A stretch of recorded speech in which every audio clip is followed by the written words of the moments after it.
Os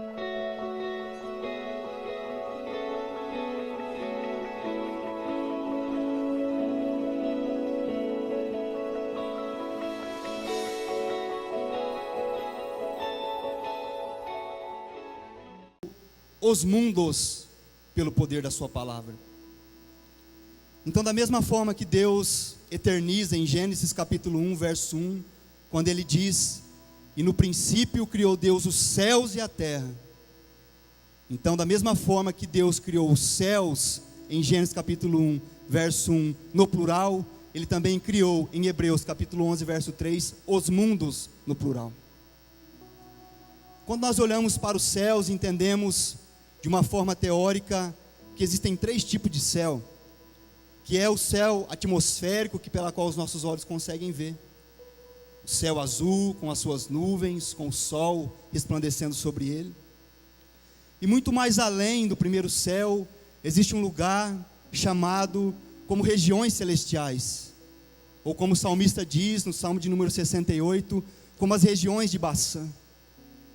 Então, olhamos para o primeiro céu, olhamos então para o segundo céu como os lugares celestiais, e olhamos também para o terceiro céu, aonde é teoricamente o trono de Deus, como relatou Ezequiel no capítulo 28 e no capítulo 31, em uma projeção profética, falando daquilo que é a eternidade, naquilo que aconteceu um dia, não no passado do homem, mas no era da eternidade, onde a nossa capacidade humana não tem a condição de entender.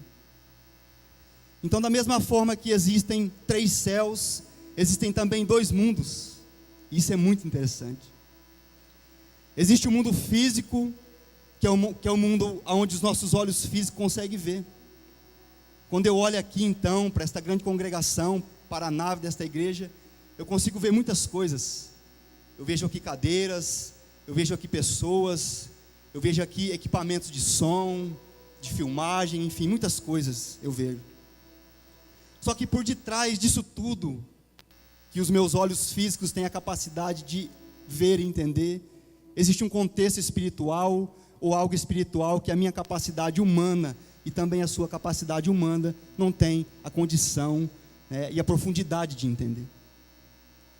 É muito interessante isso, porque quando nós olhamos para a nossa vida, quando você olha para mim, por exemplo, que estou diante de vocês, todo o meu corpo está em movimento. Existe no meu corpo mais de 10 milhões de células se mexendo, se movimentando, em movimento. O meu sangue está correndo sobre as minhas veias, o meu coração está batendo, os meus cabelos estão crescendo. Todo o meu corpo está em um movimento contínuo, 24 horas por dia. Mas muitas vezes eu não consigo ver, eu não consigo entender, e na grande maioria das vezes eu também não consigo sentir.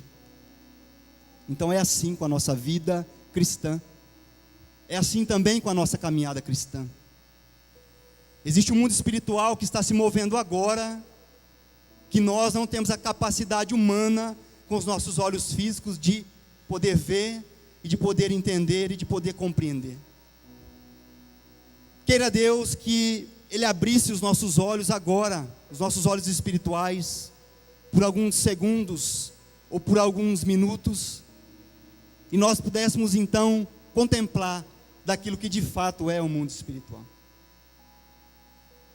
Existe uma guerra travada, absoluta, profunda, nesse momento, em favor da nossa vida, ou existe também algo espiritual se levantando para que a nossa vida seja ceifada, para que os nossos sonhos sejam interrompidos, e para que, muito mais do que isso, a nossa alma não venha estar um dia na eternidade, juntamente com o Pai, porque foi isso que Ele nos prometeu antes da fundação do mundo. Então isso é algo muito importante de se entender nesses dias. O contexto espiritual. Aquilo que está por detrás das cortinas dos olhos humanos. Forças espirituais do bem e do mal, nesse momento agora, travando uma grande batalha. E a nossa vida é o ponto principal de toda essa batalha que está sendo travada. Então entenda isso. Eu quero que você entenda este princípio aqui nesta noite. que existem dois mundos e você está introduzido dentro dele. Ou você está introduzido dentro de um mundo espiritual, que todas as coisas vão cooperar para o seu bem. Ou você está introduzido em um mundo espiritual, onde todas as coisas vão cooperar para que as coisas aconteçam de uma forma maléfica para a sua vida. Mas o fato é que de uma forma ou de outra, nós estamos introduzidos dentro de um contexto espiritual aqui. A Bíblia diz em Romanos, no capítulo de número 8, se eu não estiver enganado, que todos nós pecamos um dia, e todos nós também estamos destituídos da glória de Deus. Então o único caminho que tem o poder e a capacidade de nos levar novamente para a presença de Deus, para que as coisas possam acontecer ou cooperar para o nosso bem, o único caminho que possa se revelar diante dos nossos olhos aqui nesta noite é Cristo. Cristo é o único caminho, é o verdadeiro caminho. Então, dentro desta batalha que está sendo travada agora, em prol ou em favor da nossa vida ou contra a nossa vida, existe uma condição que pode então fazer com que todas as coisas cooperem para o nosso bem. E essa condição é Jesus Cristo, o nosso Salvador. Então, quando você está no seu trabalho, existe um contexto espiritual por detrás dele. Quando você está andando pelas ruas, existe um contexto espiritual por detrás dessa sua caminhada pela rua. Os olhos do mundo espiritual estão voltados para as nossas vidas 24 horas por dia. E nós precisamos entender isso, e nós precisamos muito mais do que entender, nós precisamos crer de fato e viver uma vida onde não exista diante dos nossos olhos, diante da nossa casa, da nossa família, legalidades ou brechas para que o mal venha atuar, para que as barreiras, para que muitas vezes as muralhas possam se levantar contra a nossa vida e as coisas não venham acontecer. Então a Bíblia diz em Hebreus, no capítulo de número 11, verso 3, que Deus criou os mundos pelo poder da sua palavra. Então, creiamos nós ou não, acreditemos ou não, pratiquemos isso ou não, mas isso é fato. Nós estamos dentro de um contexto também espiritual. Mas se faz necessário que nós venhamos conhecer as estratégias e muitas vezes os ataques e muitas vezes as artimanhas que o inimigo da nossa alma tem se levantado para muitas vezes preparar armadilhas contra a nossa vida, porque a grande vontade dele é que todos nós venhamos cair nessas armadilhas e venhamos ficar prostrados diante dela. Então a primeira verdade espiritual e a primeira revelação para o nosso coração através desta palavra é essa: você está em um mundo, em um contexto físico, mas por detrás de tudo isso existe algo espiritual. E as estratégias que o diabo muitas vezes tem arquitetado contra a nossa vida são muitas, são diversas. A Bíblia diz que ele está como um leão a nós, procurando alguém a quem ele possa tragar e ceifar a alma e a vida desta pessoa. Então a primeira coisa que nós precisamos entender hoje, aqui, diante dessas estratégias que muitas vezes têm se levantado contra a nossa vida, é que os territórios de combate da nossa vida espiritual têm sido muitos nessa nossa caminhada. E o primeiro lugar onde muitas vezes o diabo tem se levantado com muita força, com muito ímpeto, para poder nos derrubar, fazer com que a nossa fé venha a esmorecer e a fraquejar, é a nossa mente. A minha mente é um grande campo de batalha, 24 horas por dia. Eu me lembro, irmão Paulinho, um dia aqui, o irmão ministrando uma palavra, e eu vou levar isso para todo sempre na minha vida, onde eu for. Os dias maus, quando se levantou contra a sua vida, em seu momento de intimidade com Deus, no seu secreto, o Senhor falou muito forte ao seu coração e disse: olha, meu filho, você tem que se levantar agora como um profeta de si mesmo. E isso é muito forte. Essa palavra falou profundamente ao meu coração naquele dia, eu jamais vou me esquecer disso. Existem momentos na minha vida que a minha mente está num conflito, ou o meu coração, a minha alma está num conflito, e logo eu já me lembro dessas palavras do irmão Paulo, onde ele disse: olha, nós necessitamos ser profetas de nós mesmos. Mas como é isso? Quando os maus pensamentos se levantarem contra a nossa mente, de que nós não somos capazes, de que este Deus que nós servimos é um Deus de conto de fadas, quando os pensamentos de fracasso, de miséria, quando os muitos pensamentos que vêm na contramão daquilo que Deus tem para a nossa vida começar a se levantar contra a nossa mente, nós precisamos então nos levantar e dizer: eu tenho a mente de Cristo, eu fui lavado e remido e santificado por um sangue, e não existe mal nenhum que tenha o poder ou que possa prevalecer contra a minha mente. A minha mente foi purificada pela obra redentora que Cristo fez um dia lá no Calvário. Quando os maus pensamentos se levantarem, pensamentos de morte, pensamentos de perca, pensamentos muitas vezes de insatisfação, espírito de autocomiseração, de pessoas que ficam tendo dó de si mesmo, como se ela fosse um coitado ou uma coitada, nós precisamos se levantar então, e precisamos profetizar em favor e contra esses pensamentos que têm tentado minar a nossa mente, e dizer: olha, aqui não tem lugar para você, esta mente é de Cristo, eu tenho a mente de Cristo, e eu vou viver tudo aquilo que Ele tem me prometido, ou tudo aquilo que Ele me prometeu um dia pela sua santa, eterna e irrepreensível palavra.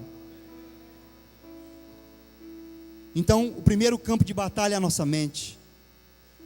Então não deixe que os maus pensamentos minem a sua mente. Assim como a pastora Lucimara disse aqui, os dias são maus demais. Muitas vezes não temos conseguido remir o nosso tempo. Quando percebemos, estamos dentro do ativismo, correndo para lá e para cá, e daqui a pouco a nossa mente começa a ser bombardeada. Não permita que a sua mente seja bombardeada. Seja um profeta de si mesmo. Profetiza ao Filho do Homem. Profetiza sobre a sua vida. Profetiza sobre a sua casa. Profetiza sobre a sua família. Profetiza sobre a sua mente. Que você venha blindar a sua mente contra esses maus pensamentos e sentimentos, dizendo: aqui não tem lugar para você, maus pensamentos, porque eu sou de Cristo e a minha vida pertence para Ele. O segundo lugar onde as batalhas têm sido travadas de uma forma terrível é os lugares celestiais. Eu me lembro que o bispo fez a introdução de todo esse estudo que a gente vai fazer aqui nas quartas-feiras, falando de Efésios, capítulo de número 6. Quando Paulo diz que todas as armas ou todos os inimigos que têm se levantado contra a nossa vida habitam nesses lugares celestiais. E eu quero que você olhe para a sua Bíblia aí nesse texto que nós lemos agora. E eu quero que você pense algo comigo. Ele diz assim: Paulo, apóstolo de Cristo pela vontade de Deus. Então ele está dizendo: eu sou um apóstolo de Cristo hoje pela vontade de Deus. Isso não foi pela vontade de homem nenhum. Muitos tentaram se levantar contra mim, para que eu não fosse o apóstolo dos gentios. Mas o salmista já havia profetizado que o apóstolo dos gentios viria da tribo de Benjamim e seria o menor da tribo de Benjamim. E a palavra Paulo no original significa o menor. Então um dia na eternidade Deus já havia estabelecido que ele seria o apóstolo dos gentios aqui nesta terra. Ele disse: olha, foi Deus que me levantou, foi Deus quem me escolheu para estar aqui nessa condição de apóstolo. E ele faz uma saudação então para a igreja, com a graça e a paz, porque a graça vem de Deus e a paz vem de Cristo, revelada aos nossos corações neste tempo. E ele vai dizer: bendito o Deus e Pai de nosso Senhor Jesus Cristo, o qual nos abençoou com todas as sortes, e nos abençoou com todas as bênçãos espirituais nos lugares celestiais em Cristo. Eu queria que você folheasse a sua Bíblia um pouco à frente, em Efésios capítulo de número 6, que foi o texto que o bispo leu aqui. Eu quero que você pense comigo sobre um versículo.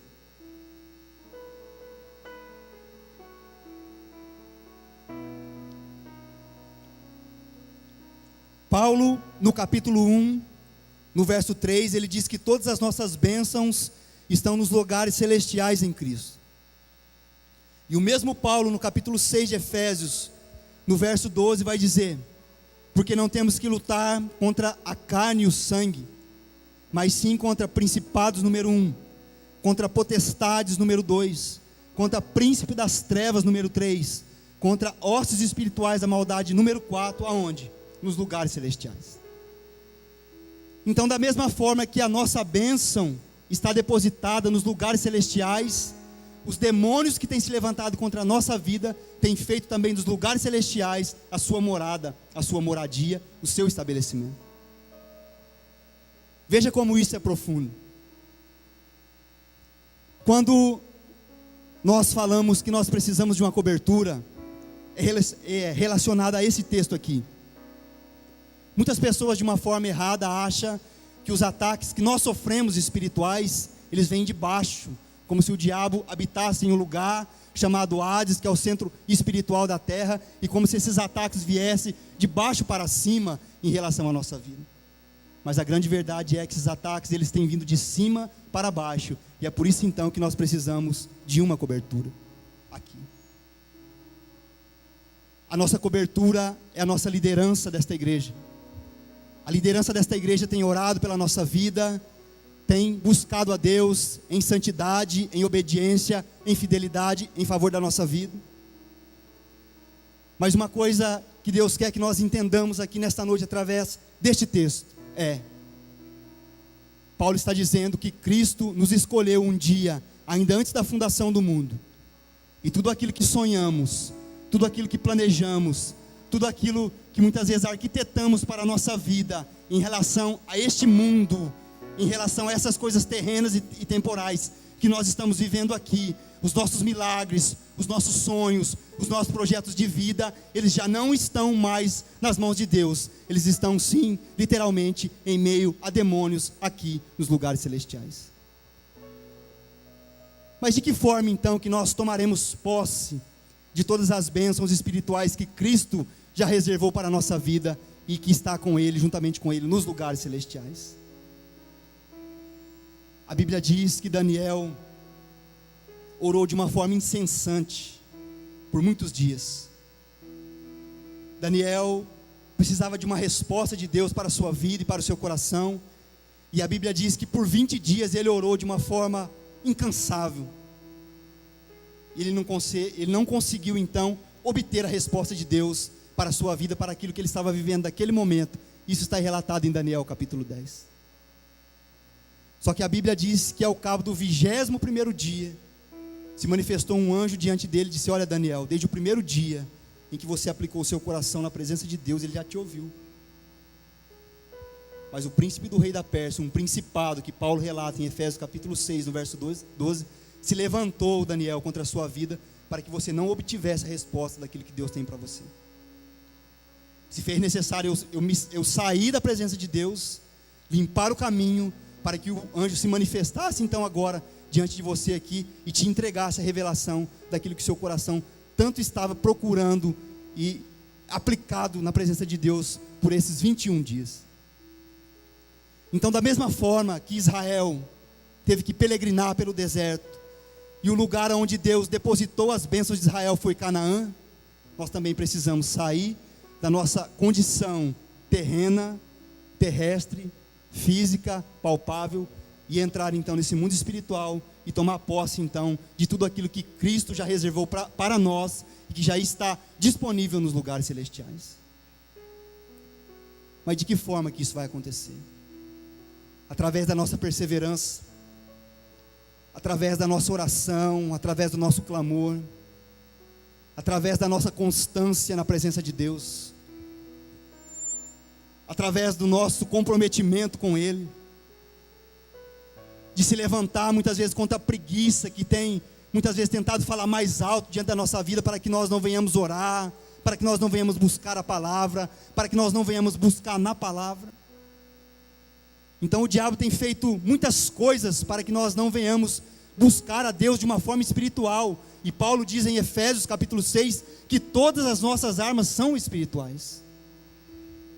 Então, para tomarmos posse dessas bênçãos espirituais que estão nos lugares celestiais em Cristo, se faz necessário nós irmos de encontro através do nosso comprometimento espiritual, e saquear então esses lugares celestiais e tomar posse então daquilo que Deus tem para a nossa vida, que já está lá. Mas a verdade é que na grande maioria das vezes nós não temos feito isso. E eu falava isso com a minha esposa em casa, em um momento de meditação, de devocional. Então aqui está a receita para que todos nós venhamos ter uma vida abençoada aqui nesta terra, enquanto nós vivemos aqui nela. É ser perseverante em oração, é buscar em Deus, é buscar a Deus, é poder clamar ao Senhor. A Bíblia diz, em Hebreus no capítulo 11, que existem anjos que nos servem, e esses anjos são espíritos ministradores trabalhando em prol daqueles que hão de herdar a salvação. Então nós não conseguimos ver, mas nessa nossa caminhada existem anjos que estão ao nosso redor, nos abençoando, batalhando em favor da nossa vida, dessa nossa caminhada. O salmista diz no Salmo de número 91 que Deus daria ordem aos seus anjos ao nosso respeito. Mas a Bíblia diz em Lucas que o Senhor nos deu o poder para pisar serpentes e escorpiões. Então não é mais Deus que dá ordem aos seus anjos ao nosso respeito. É você que libera uma palavra de ordem, uma palavra de comando para este anjo grandão, forte, que está aí do seu lado te servindo. É assim que temos que orar. Falar: Senhor, eu não consigo ver pelos olhos humanos, mas tão certo como vive o Senhor, eu creio que existem anjos que estão aqui me servindo, porque a sua palavra diz isso, que eles são espíritos ministradores trabalhando em prol daqueles que hão de herdar a salvação. Quem aqui vai herdar a salvação? Então existem anjos que te servem, eles estão trabalhando ao seu favor. Então, ao invés de você orar assim: Senhor, que o Senhor venha dar ordem aos seus anjos ao meu respeito, você deve orar assim: Senhor, eu libero uma palavra agora para esses anjos que estão aqui do meu lado, para que eles possam ir adiante dos meus caminhos, que eles possam e que eles venham manietar o valente e desfazer toda a armadilha, toda a cilada que o diabo tem arquitetado contra a minha vida. Esta é a forma correta de orar neste tempo da graça em que nós vivemos hoje. Então, da mesma forma que existem situações no mundo espiritual, nos lugares celestiais, e os nossos olhos não conseguem ver, também existem anjos que estão nos servindo nessa caminhada e nesse ministério, só que também nós não conseguimos ver. Então aprenda a exercitar a fé. Aprenda então a entrar nos lugares celestiais, através dessas armas, dessas ferramentas que Deus tem colocado na sua mão, na minha mão. E que nós venhamos avançar, e que nós venhamos tomar posse de tudo aquilo que Deus um dia já preparou, antes da fundação do mundo, como está escrito aqui.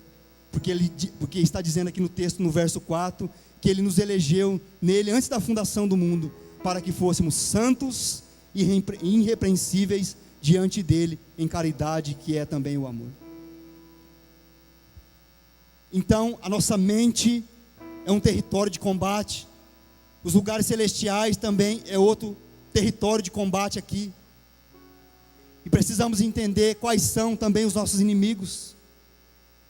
Os nossos inimigos, como já foi dito aqui, são demônios, são principados, potestades, hostes espirituais.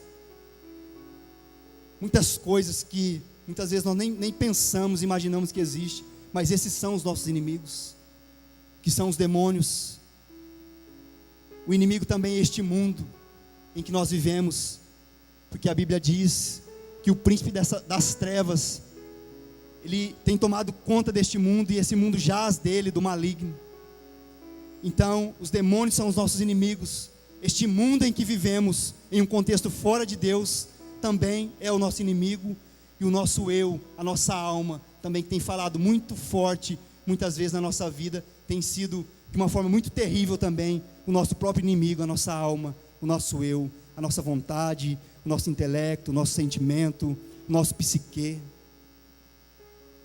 Muitas vezes fazemos coisas que não queremos, e não fazemos aquilo que queremos, e Paulo escreve isso, fica uma luta travada, uma batalha travada todos os dias na nossa vida.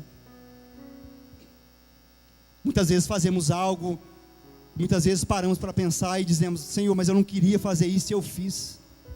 E muitas vezes projetamos tantas coisas, colocamos no papel os projetos, enfim, tantas coisas em relação à nossa caminhada cristã, e na hora de praticar a gente não consegue. Fica essa luta travada, essa batalha declarada. Então o nosso eu também é o nosso grande inimigo. A nossa alma, a nossa vontade, aquilo que move o nosso sentimento, o nosso intelecto, aquilo que pensamos, aquilo que sabemos, a nossa inteligência humana e os nossos sentimentos, amor, paixão, enfim, tantas coisas que envolvem sentimento. É tão forte esta questão de demônios, de luta espiritual, enfim, tantas coisas que você já sabe. Nessa caminhada você já ouviu tantas coisas. Em 1 Samuel, no capítulo 17, lá por volta do versículo 40, a Bíblia vai relatar um episódio que todos nós conhecemos. A Bíblia diz que lá estava Golias, e vamos imaginar que esta cruz, por ser grande, é o Golias. Ele estava lá, o Golias. A Bíblia diz que Davi estava aqui, na posição de guerra diante do gigante. Só que o texto diz em 1 Samuel, no capítulo 17, por volta do versículo 40, que entre Golias e Davi existia uma terceira pessoa, tratada no texto como um escudeiro. Então, diante de Golias ia o escudeiro de Golias, aquele que levava as suas armas, aquele que fazia a sondagem de todo o território. Só que a Bíblia é tão tremenda, é tão fantástica, que em nenhum momento ela diz que Davi, na sua posição de guerra e de batalha aqui, ele ficou perdendo tempo com esse escudeiro que estava adiante ou à frente dele. O texto diz que os olhos de Davi estavam voltados sem cessar para aquele gigante que estava por detrás do escudeiro e à sua frente. Mas o que é isso? Que revelação essa palavra pode trazer ao nosso coração? A maior revelação desse texto é que adiante de todo principado, de toda força maligna espiritual, existe um escudeiro. Existe uma situação, uma condição, ou uma pessoa que Satanás envia diante de você, para que você venha desviar o seu foco, a sua atenção, para que você fique perdendo o seu tempo, e muitas vezes degladiando com esse escudeiro que está adiante de você. Imagine nós, se Davi perdesse o seu tempo e ficasse então querendo degladiar com esse escudeiro que estava à sua frente, e se esquecesse então do principado que estava por detrás do escudeiro, que era Golias. Se a sua atenção fosse tirada ali por alguns segundos ou por alguns minutos, era tudo aquilo que Golias necessitava para poder ceifar ali a vida de Davi e triunfar sobre toda a nação de Israel. Em nenhum momento os olhos de Davi se desviou daquele gigante. E a Bíblia diz que ele pegou 5 pedras polidas do ribeiro. E uma pedra, para ser polida diante de um ribeiro, ela demora aproximadamente 50 anos. Então quer dizer, a pedra que Deus escolheu para que Davi derrubasse aquele gigante, já existia ainda antes dele ser formado no ventre da sua mãe. As armas que Deus preparou para mim e para você, para derrubar todos os gigantes que têm se levantado contra a nossa vida, Ele já preparou um dia, ainda antes de nós sermos gerados no ventre da nossa mãe. Deus nos preparou muitas pedras polidas, que é a nossa oração, o nosso clamor, a nossa perseverança. Da mesma forma que Israel entrou em Canaã para poder tomar posse da promessa que Deus havia feito e depositado ali, também nós precisamos dar um passo à frente, entrar nos lugares celestiais e saquear e tomar posse de toda herança, de toda promessa que um dia Deus fez para a nossa vida. Mas fica aí uma dica e uma revelação ao seu coração: nunca fique perdendo tempo com o escudeiro. O escudeiro pode ser seu patrão, o escudeiro pode ser um amigo seu, o escudeiro pode ser uma pessoa que você ama, da sua família, seu amigo. Quando uma pessoa se levantar com ímpeto contra a sua vida, e falar de você coisas que você não é, e falar que você fez coisas que você não fez. Não fique olhando para ela como se aquilo que ela está falando viesse dela. Por detrás dela existe um principado, existe um Golias que está minando a mente e o coração dela, para poder travar a sua vida, neutralizar a sua fé e fazer com que você fique estagnado. Nunca perca tempo com o escudeiro. Paulo diz que a nossa luta não é contra escudeiro, não é contra homem nenhum, não é contra seu irmão, não é contra seu vizinho, não é contra o seu pai, não é contra o seu filho, não é contra o seu amigo, não é contra o seu professor da faculdade, não é contra o seu patrão. Não é. Por detrás de tudo isso, de afrontas, de situações, existe um reino espiritual que está se movendo e você não está conseguindo ver, e aí muitas vezes você não tem tido a sensibilidade espiritual de discernir esse tipo de coisa. Sempre existe um escudeiro, sempre vai existir uma situação para fazer com que nós venhamos cair no comodismo, se esquecer que o inimigo da nossa alma tem se levantado todos os dias para ceifar a nossa vida, para nos matar, e infelizmente muitas pessoas têm caído e muitos têm jogado a toalha nessa sua caminhada cristã porque não têm conseguido compreender essa situação. Então, diante deste pensamento, nosso território de combate é a nossa mente, é os lugares celestiais. Os nossos inimigos é o meu eu, a minha alma, é o mundo em que estou vivendo lá fora, fora do contexto espiritual, fora de Deus. São esses demônios que muitas vezes têm se levantado e muitas vezes tramado tantas coisas para que o meu olhar venha se desviar daquilo que Deus tem para mim. E as estratégias dos nossos inimigos têm sido muitas. E eu quero pedir agora, rapidamente, para que alguém abra aí, em 2 Coríntios, no capítulo 4, verso 4. O senhor pode ler, bispo? 2 Coríntios, capítulo 4, verso 4. Uma outra pessoa pode abrir a sua Bíblia aí, em Lucas capítulo 8, no versículo de número 12, irmão Luciano. Abre aí, Lu, Lucas capítulo 8, verso 12. O irmão Nezão, abre aí, Nezão, em Atos capítulo 5, verso 3.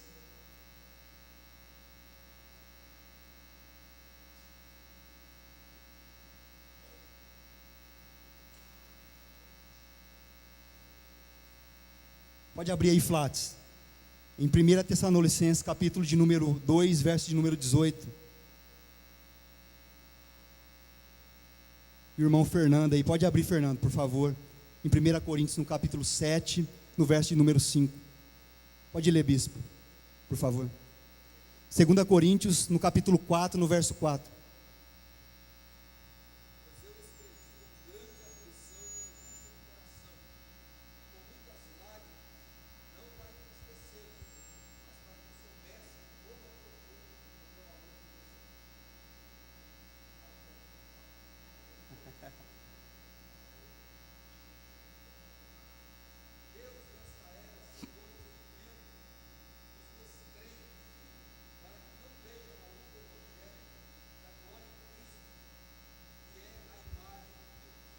Então essa é uma estratégia que ele tem usado.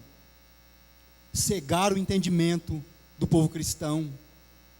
Porque do ímpio nem se fala. Não podemos colocar o ímpio aqui nessa condição, porque o ímpio lá fora já está com a sua mentalidade, já está com o seu intelecto, tudo corrompido, comprometido. Então esta palavra diz respeito a nós aqui, o povo de Deus, o povo cristão. Ele tem cegado. Muitas vezes o diabo ele tem se levantado para cegar o nosso entendimento.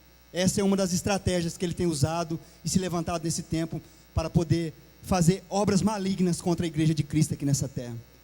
Pode ler o capítulo 8 de Lucas, no verso 12.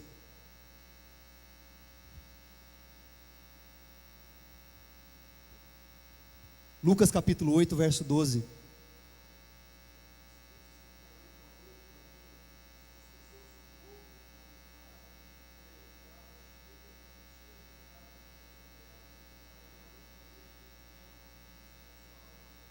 Então esta é outra estratégia que ele tem usado. Roubar a semente que foi semeada no nosso coração, que é a palavra. Assim como foi dito aqui, quando apenas ouvimos e não praticamos aquilo que ouvimos, a consequência é o diabo se levantar e ceifar e arrancar toda a semente que foi semeada no nosso coração. Pode ler, Nezão, Atos capítulo 5, verso de número 3.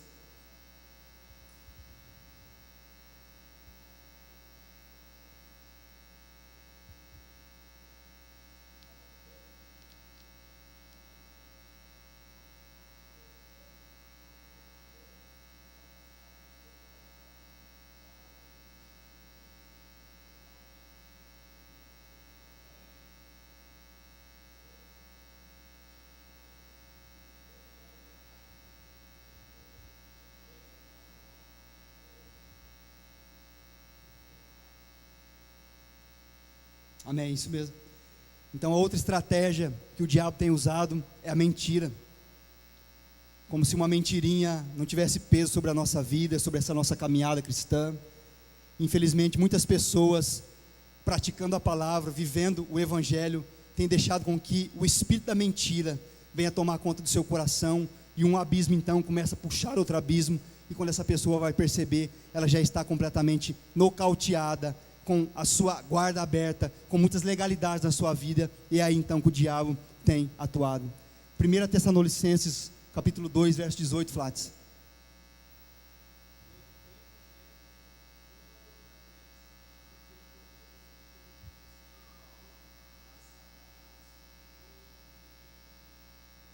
O impedimento, muitas vezes que o diabo se levanta contra a nossa vida, para fazer com que as respostas de Deus, ou com que a provisão e o cuidado de Deus não se achegue sobre a nossa vida. Então outra estratégia do diabo é essa, se levantar, para que a palavra e a provisão e a direção de Deus também não se achegue sobre a nossa vida. E a última aqui, diante de 5 características que eu coloquei, 1 Coríntios capítulo 7, verso 5, Fernando.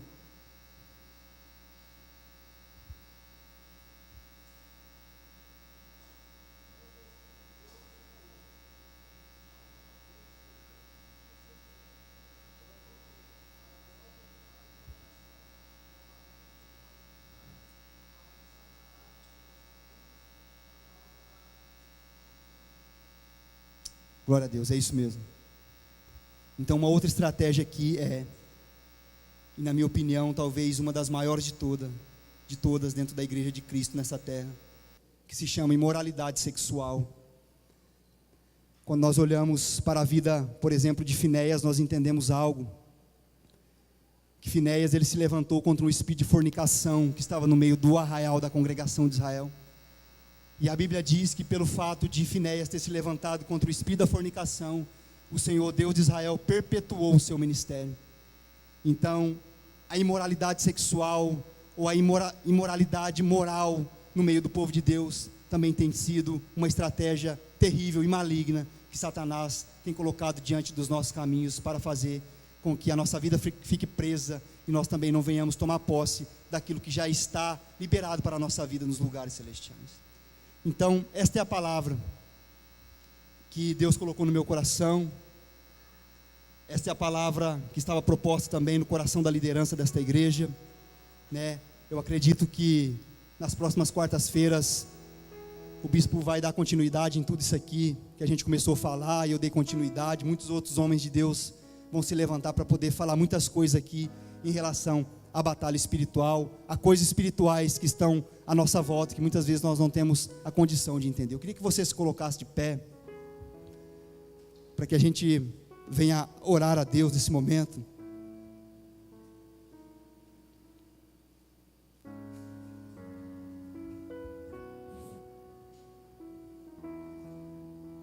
Você fechasse seus olhos. Eu sei que existem muitas coisas que você tem sonhado para a sua vida. Eu creio que todos nós estaremos juntos um dia na eternidade, que nós somos homens e mulheres salvos aqui nesta terra, nesta igreja, porque a graça salvífica de Cristo nos alcançou. Mas eu sei também que existem muitos planos, projetos de vida que está dentro de você. Nós temos que buscar sim o reino de Deus, a sua justiça. Nós temos sim que ter a nossa vida espiritual alinhada no centro da vontade de Deus. Só que eu sei que existem projetos que você tem para a sua casa, para a sua vida, para a sua família, você é esposo para sua esposa, você é esposa para seu esposo, para os seus filhos. Você talvez tenha o anseio de dar uma boa escola para o seu filho, de dar uma boa casa, uma boa moradia para a sua família. Então, isso faz parte da nossa vida, do nosso querer humano, poder oferecer coisas boas para as pessoas que nós amamos. Existem bênçãos que estão liberadas para você nos lugares celestiais. Talvez tudo isso que você tem sonhado dentro de você, essa imagem que está dentro de você, já está disponível nos lugares celestiais. Mas o que está faltando é um pouco mais de perseverança, o que está faltando é um pouco mais de consistência, de constância, de acreditar mais, de buscar mais, de se dedicar mais. Talvez a minha bênção, a sua bênção, esteja por alguns metros ou alguns centímetros. Só que as lutas desta vida, e muitas vezes, têm tentado sufocar a nossa caminhada. E como eu ouvi ontem, em relação à vida de Abraão, quando Deus prometeu algo para ele no capítulo 12, quando chegou no capítulo 15, seu coração já estava balançado, como se Deus já tivesse esquecido da promessa que um dia havia feito para ele. Então a mesma condição que Abraão temeu lá atrás, muitas vezes nós tememos aqui, mas nós precisamos crer, nós precisamos acreditar que Deus é fiel para fazer se cumprir todas as promessas que um dia Ele fez para a nossa vida. O cansaço, o enfado, muitas circunstâncias que nós estamos envolvidos têm contribuído ou cooperado para que nós venhamos nos esquecer das promessas que um dia Deus nos fez. Mas eu quero dizer para você que existe uma bênção, ou existem muitas bênçãos para mim e para você nos lugares celestiais. E neste momento, através da nossa oração, da nossa fé, nós vamos nos unir em oração e poder dar mais um passo em direção àquilo que Deus tem para a nossa vida. Senhor, em nome de Jesus, meu Pai, os nossos olhos humanos não conseguem ver e compreender, mas nós acreditamos que o Senhor está aqui. Nós acreditamos, ó Pai, que o Senhor tem lutado em favor da nossa vida. Ó Deus, e nesta noite nós queremos tomar posse de todas as armas espirituais. Nós queremos nos revestir desta armadura que está relatada aqui em Efésios capítulo 6. Nós queremos adentrar agora nos lugares celestiais. E a Cristo nós queremos agora, Senhor, profetizar, ó Deus, em favor da nossa vida. Profetizar em favor dos nossos projetos de vida. Profetizar em favor da nossa vida espiritual, do nosso ministério. Profetizar em favor daquilo que já está disponível para a nossa vida, em lugar que nós não podemos ver. Senhor, nós liberamos, meu Pai, os anjos que nos servem nesse ministério, nesta caminhada. Nós liberamos uma palavra de comando para eles agora, para que eles possam estar à nossa frente, ó Deus, desfazendo toda a obra maligna, desfazendo tudo aquilo, ó Deus, que não tem conformidade com a sua palavra. Senhor, em nome de Jesus, nós manietamos o valente, repreendemos todo o mal agora, Senhor, que tem se levantado contra a nossa vida. Ó Deus, repreendemos e amarramos e lançamos, ó Deus, em uma prisão fechada, Senhor, tudo aquilo que tem se levantado contra essa nossa caminhada cristã. Meu Pai, em nome de Jesus Cristo, Senhor, nos ajude, nos fortalece, acrescente fé sobre a nossa vida, ousadia, alegria, intrepidez, tudo aquilo que nós precisamos e necessitamos para podermos avançar, para podermos romper, para podermos, ó Deus, conquistar tudo aquilo que o Senhor já tem para a nossa vida. Senhor, assim nós oramos nesta noite, profetizamos sobre a nossa vida, sobre a nossa casa, sobre a nossa família, sobre a vida dos nossos filhos, que eles serão bênção do Senhor nesta geração, e que eles serão, ó Deus, instrumentos usados nas suas mãos, de uma forma poderosa, para que o teu santo nome seja glorificado. Assim nós oramos, assim nós apresentamos a nossa vida diante do Senhor nesta noite, meu Pai, em nome de Jesus. Amém, Senhor. Glória a Deus. Deus abençoe, meu querido, a sua vida.